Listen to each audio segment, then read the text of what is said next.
Development of Bhakti movement in North India. So by the 13th century, the Bhakti movement had started making inroads in the north, which was witnessing major social and religious changes under the influence of Brahmanical Hinduism, Islam,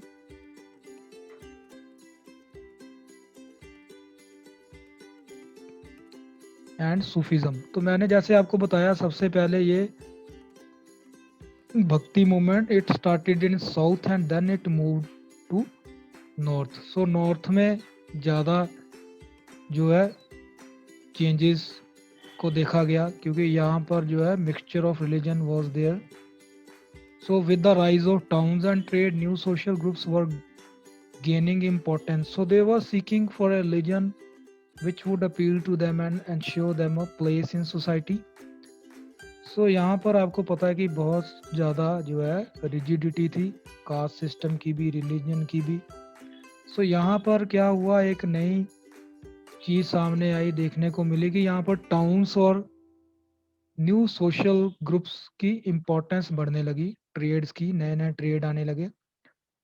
उसकी वजह से लोग क्या करने लगे कि नए धर्मों की तरफ आकर्षित होने लगे। लोग चाहते थे कि उनको भी सोसाइटी के अंदर बराबरी का स्थान मिले, तो इसलिए लोग जो है अगर उन्हें कोई नई बात अच्छी लगती थी तो वो उसको फॉलो करना स्टार्ट कर देते थे। Important Bhakti saints. Most of the Bhakti saints and followers came from various social and caste backgrounds.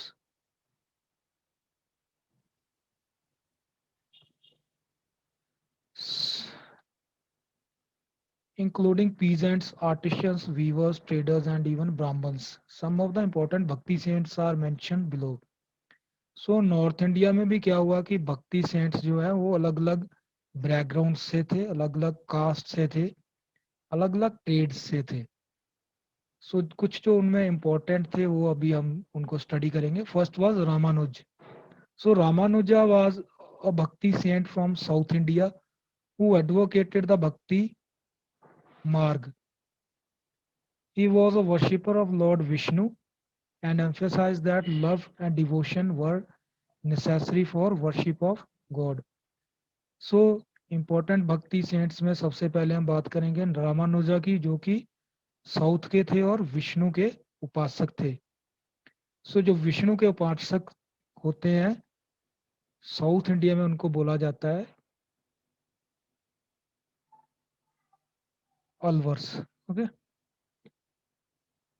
सो उन्होंने प्यार और भक्ति, डिवोशन टू गॉड का एंड वर्शिप ऑफ गॉड का उन्होंने मैसेज दिया लोगों को। Second famous bhakti saint was Ramanand. So Ramananda was a follower of Ramanuj. ये रामानुजा के ही फॉलोअर्स थे। He was born in Allahabad in a Brahmin family and was also a worshipper of Lord Vishnu. ये भी एक मीन्स अलवर थे। He was the first reformer to preach in Hindi. ठीक है, अभी तक आपने देखा ज़्यादातर जो अ, भक्ति सेंट्स है वो या तो जो साउथ की लैंग्वेजेस हैं उनमें प्रीच कर रहे थे या फिर वो जो दूसरी लैंग्वेज है प्राकृत वगैरह उनमें थे। ये पहले रामानंदा जो थे वो पहले लीडर हैं, भक्ति सेंट हैं जिन्होंने हिंदी में लोगों को प्रीच किया। He preach the message of Hindu Muslim unity, universal brotherhood, tolerance and complete surrender to one God. Kabir and Ravidas were among his famous disciples. So Ramananda ने क्या सिखाया? हिंदू मुस्लिम यूनिटी के बारे में, यूनिवर्सल ब्रदरहुड के बारे में, टॉलरेंस के बारे में। ठीक है, टॉलरेंस मीन्स दूसरे के विचारों को भी टॉलरेट करना, दूसरा जो काम करता है उसको टॉलरेट करना, दूसरा जो उसके जो रिलीजियस बिलीफ्स हैं उसकी बात की रिस्पेक्ट करना, उसके धर्म की रिस्पेक्ट करना, इसी को हम टॉलरेंस बोलते हैं। तो उन्होंने कंप्लीट सरेंडर अपने आप को बोला कि भगवान को कर दो तो भगवान आपकी सुन लेंगे। सो संत Kabir and Sant Ravidas were also his disciples. Okay, Ramananda के डिसिपल्स थे। तो रामानंदा खुद किसके डिसिपल थे? रामानुज के। आ गया चैतन्य, इनको चैतन्य महाप्रभु के नाम से भी जाना जाता है। So Chaitanya was an ardent devotee, devotee भी भक्त होते हैं। Chaitanya was an ardent devotee of Lord Krishna.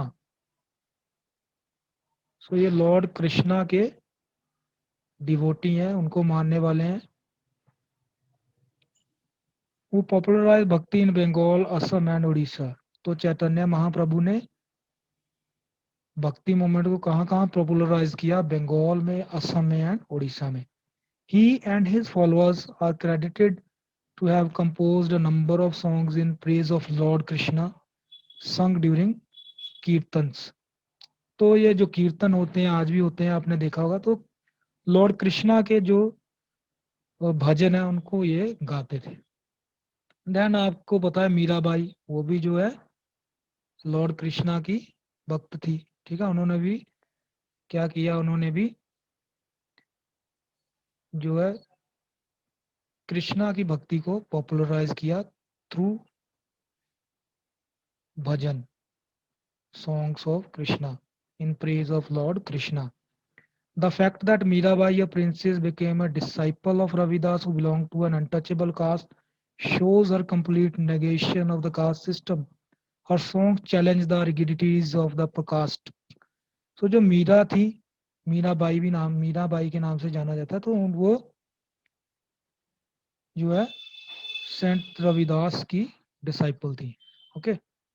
Surdas, Surdas was also a devotee of Lord Krishna. तो आपने देखा कि ये सारे की किसके डिवोटीज हैं? लॉर्ड कृष्णा के।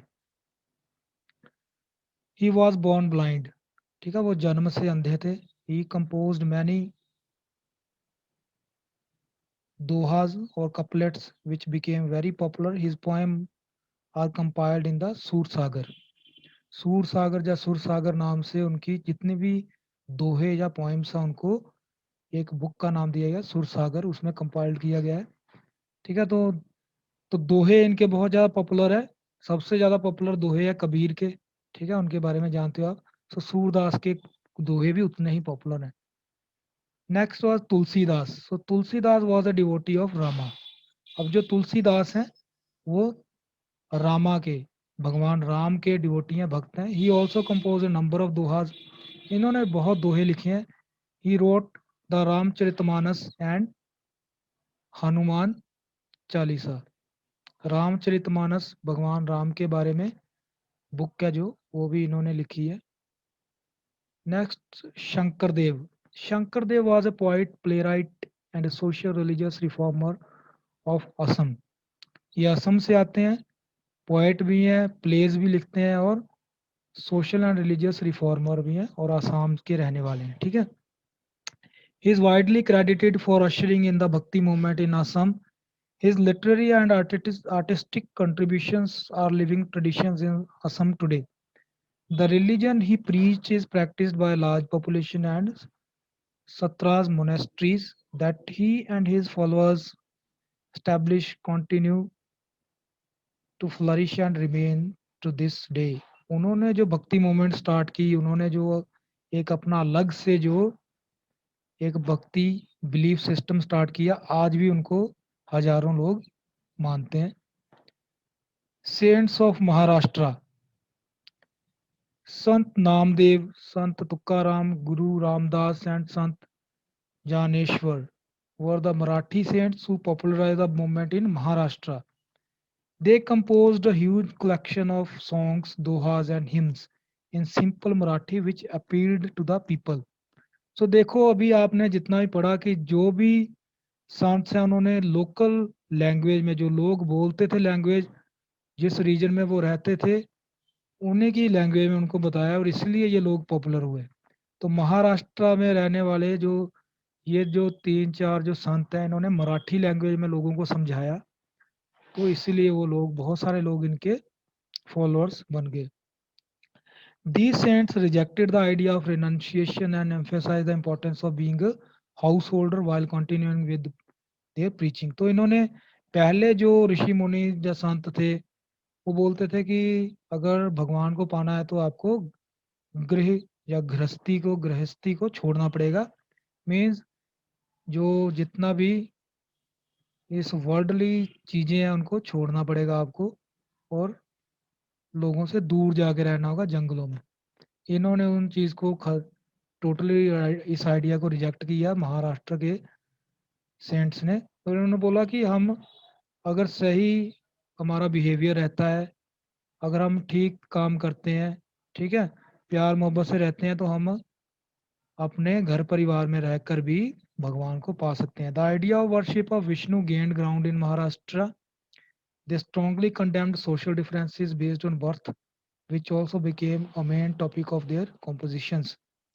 इन्होंने कास्ट सिस्टम, सोशल डिफरेंसेस को टारगेट किया, और विष्णु की भक्ति को, भगवान विष्णु की भक्ति को इन्होंने फैलाया, प्रीच किया।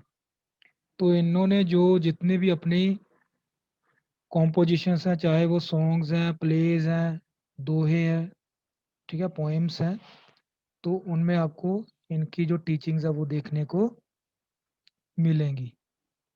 ओके।